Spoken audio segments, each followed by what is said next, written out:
wabarakatuh. Izin memperkenalkan diri, nama saya Hafiz Rahmat Kuryawan dan juga ada kawan saya. Perkenalkan, nama saya Muhammad Raisa Latif Samsudin, nomor NPM 257820776, dan terakhir ada kawan saya.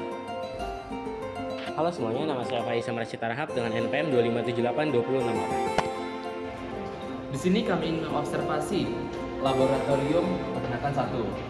Tujuan kami mengobservasi di sini untuk mengetahui standar kesehatan dan keselamatan kerja yang dipengaruhi oleh faktor fisika.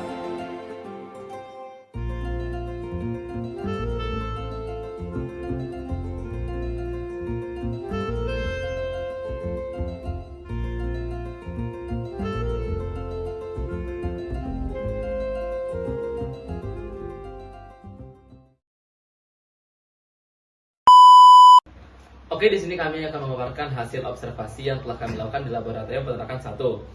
Dan di sini kami mendapatkan 3 hasil dari observasi yang telah kami lakukan. Ada potensi dampak, lalu ada rincian hasil dan analisis observasi, lalu yang ketiga ada kesimpulan. Lalu akan dilanjutkan oleh kawan saya tentang pembahasan apa sih itu K3.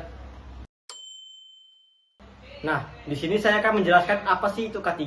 K3 atau keselamatan kesehatan kerja adalah serangkaian upaya untuk melindungi tenaga kerja, lingkungan, serta peralatan dan dari risiko kecelakaan maupun penyakit akibat kerja. Tujuan utama K3 adalah menciptakan lingkungan yang aman, sehat, dan produktif. Nah, jadi seberapa penting sih K3 ini dalam kehidupan bekerja? Nah, jadi pentingnya itu untuk melindungi pekerja dari risiko kecelakaan dan penyakit akibat kerja. Salah satu sumber bahaya yang sering ditemui adalah faktor fisika seperti radiasi, terus getaran, suhu, kebisingan, dan pencahayaan yang buruk, dan tekanan udara yang tidak sesuai. Paparan faktor-faktor ini dapat menimbulkan gangguan kesehatan, menurunkan konsentrasi, hingga membahayakan keselamatan pekerja. Oleh karena itu, penerapan K3 melalui pengendalian teknis penggunaan alat pelindung diri atau APD dan standar keselamatan kerja sangat diperlukan agar pekerja tetap aman, sehat, dan produktif. Baik, selanjutnya saya akan menjelaskan apa aja sih potensi bahaya di lingkungan kerja dalam penerapan K3. Kita perlu mengenali potensi bahaya yang mungkin muncul di antaranya. Yang pertama adalah bahaya fisik. Bahaya fisik ini bisa dibilang seperti suhu panas atau dingin berlebihan, kebisingan, dan getaran. Selanjutnya ada bahaya kimia. Apa itu bahaya kimia? Bahaya kimia adalah paparan bahan kimia berbahaya, misalnya zat korosif, beracun, dan mudah terbakar, contohnya seperti uap, gas, debu, yang dapat mengganggu kesehatan diri kita sendiri. Yang ketiga ada bahaya biologi. Bahaya biologi itu seperti apa? Seperti bakteri, virus, jamur, parasit yang bisa menyebabkan infeksi di tubuh manusia. Oke, selanjutnya kami akan memaparkan tentang rincian hasil dan analisis observasi. Yang pertama akan dibawakan oleh kawan kami, Nama Sadar. Untuk Sadar dipersilakan. Oke, yang pertama ada listrik. Nah, setelah kami melakukan observasi, kami mendapatkan beberapa poin ancaman bahaya.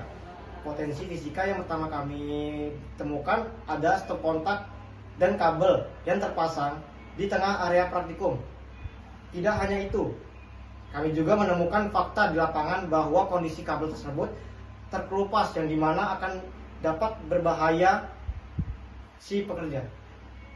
Oke, untuk selanjutnya kami mendapatkan faktor dari suhu ya. Nah, dari suhu ini kami dapatkan bahwa suhu di lab peternakan ini itu harus di bawah suhu ruang, atau bisa dibilang di bawah dari 25 derajat mungkin ya.